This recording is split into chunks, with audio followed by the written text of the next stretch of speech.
Ayan mga lodi, papakita ko sa inyo malagi yung pinakamalaking kasag sa buong mundo mga lods. Ayan mga lods.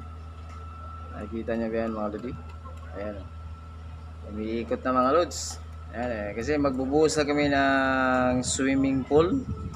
Ayan mga lods, yung pinupurmahan na.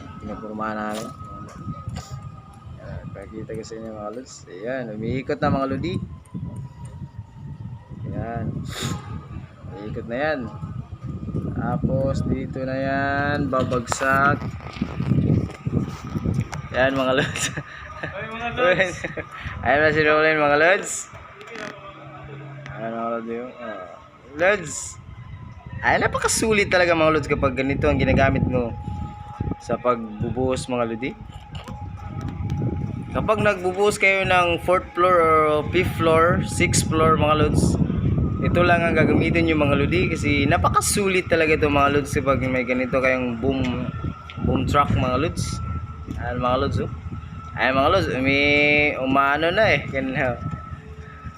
Gumagalaw na eh. Ayan oh. Oh, di ba? Oh. Yan. Oh, di ba? Napakasulit talaga, no? Oh. Naano na yan mga lods. Medyo dito na yan tatapat sa harapan ko. Yan. Oh, di ba? Napaka-affordable talaga dito mga lodi. Ayan. Yan.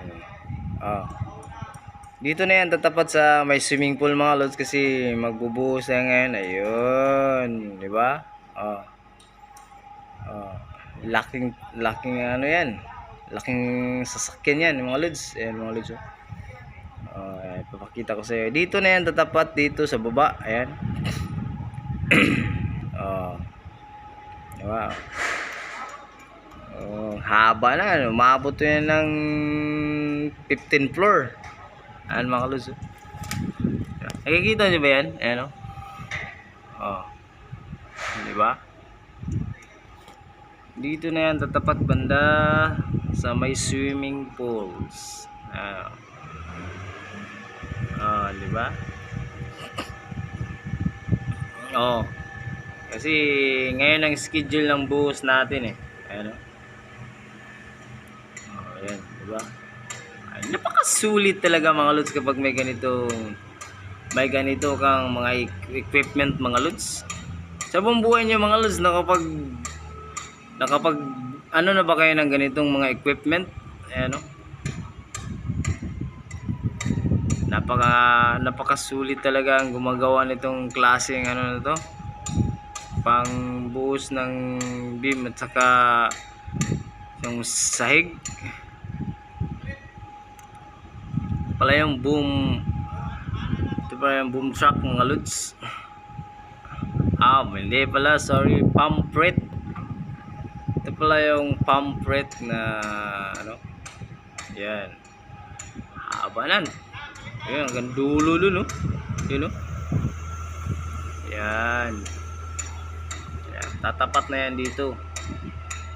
Medyo tinisting muna nila kung may nag-ano ba. Ayan, tinisting muna. Yan, bababa na yan. Tapos, ganyan. Oh, di ba? Napakasulit talaga, no? Oh. Ayan. Oh. Tapos bababa na yan dito. Di ba? Bababa na yan. Tapos dun, pinatindig mo niya, baka mag-ano yung ayan. Ayan mga lods. Nakikita nyo na ba yan mga lodi? Ayan, haba na, no?